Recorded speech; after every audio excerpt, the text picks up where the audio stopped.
Hi there, my name is Danni and I'm the host of the podcast, What Are You Going to Do With That?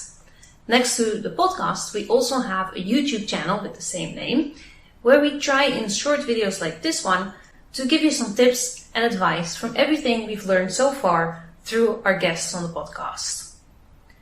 You can find blog posts on our website about the same topics if you prefer to look over it again. So check it out. Today I want to talk to you about supervisors. We already had a few guests in our episodes who said that their supervisors were amazing and very supportive, while we had some guests who specifically asked not to talk about their supervisors on the show. So we thought it was very important to hook into this topic and try to explain why it is so important and what the criteria should be for when you choose a supervisor that fits the research you want to do. It is very important to choose carefully which supervisor you would want for your work, because the supervisor will be with you through these years of doing research. They will be with you every step of the way, and they're supposed to guide you into this world of advanced research, how to deal with that, how to get stuff published, and get you that doctoral degree eventually. Of course, I also have to mention that it's not always possible to choose your own supervisor. For example, in STEM, it's often the case that you join a certain existing project. So then you will be put with a researcher or supervisor according to the needs of the lab that you're joining. On the other hand, it could also be that you're part of a very small institution where it's simply not possible to choose whoever you want because there's not that many options. However, if there is an option to choose, there are 3 criteria that you should keep in mind when you choose a supervisor.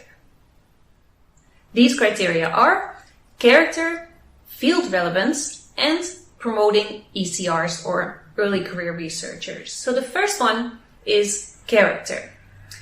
You're going to build a certain relationship with the supervisor. And it is therefore important that this person doesn't necessarily have what it takes to be best friend material, but it is important that the person is open to meeting with the students when they need advice, that they're approachable through emails and actually answer regularly. And then it's also important that this person really supports you through writing recommendation letters when you need that, for example. So this is very important. The second criterion is that of field relevance. Of course, it makes sense to have a supervisor that is from your field and that is an expert in what it is you want to be doing.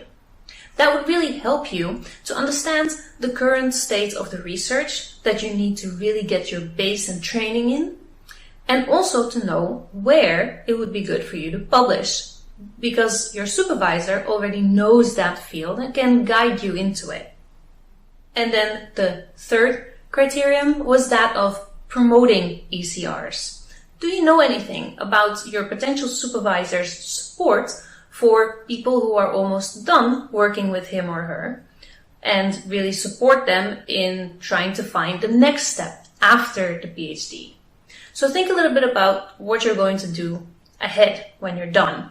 Are you going to continue looking for a postdoc, and does that supervisor help you with that and support you in applying for these things?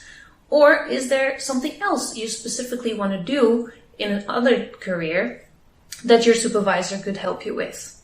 Very important to think about. So how do you find out whether your potential supervisor actually meets these 3 criteria? A few tips. The first one is trying to talk to the doctoral students that the potential supervisor already has. You can try and shoot an email and ask them to maybe meet for a coffee so you can sit down and talk about what it's like for them to be a student of this potential supervisor. You will then soon find out how the relationship is and what to expect when you are going to be a doctoral student with that same supervisor. Another tip is to address the potential supervisor directly. This actually worked out very well for our guest Reches, who walked into the office of the potential supervisor that she was interested in, which eventually worked out very well as she got that PhD position with that very supportive supervisor. So we'd advise you to check out what the walk-in hours are of the office of the potential supervisor, or to try and to make an appointment so you can sit down with that person, explain what it is you're interested in doing, and see how that potential supervisor responds. And then lastly, I think that's a very important point. Try to really learn what the expectations are of the supervisor from his or her doctoral students, and also try to understand what it is that you're looking for with a supervisor. What kind of guidance is it that you're expecting?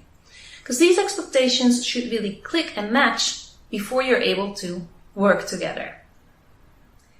And remember, eventually the role of the supervisor is really to guide the student on their own and independent research. This is one of the most difficult parts of doing a PhD, but it's all part of the learning process. Eventually, it means that you will be a trained, independent problem solver, and that's a skill that comes in handy in any industry. We also found, and we've received some tips from our podcast guests, that sometimes your supervisor aims to go into a certain direction with your research while you really have another point of view in mind. And that's okay.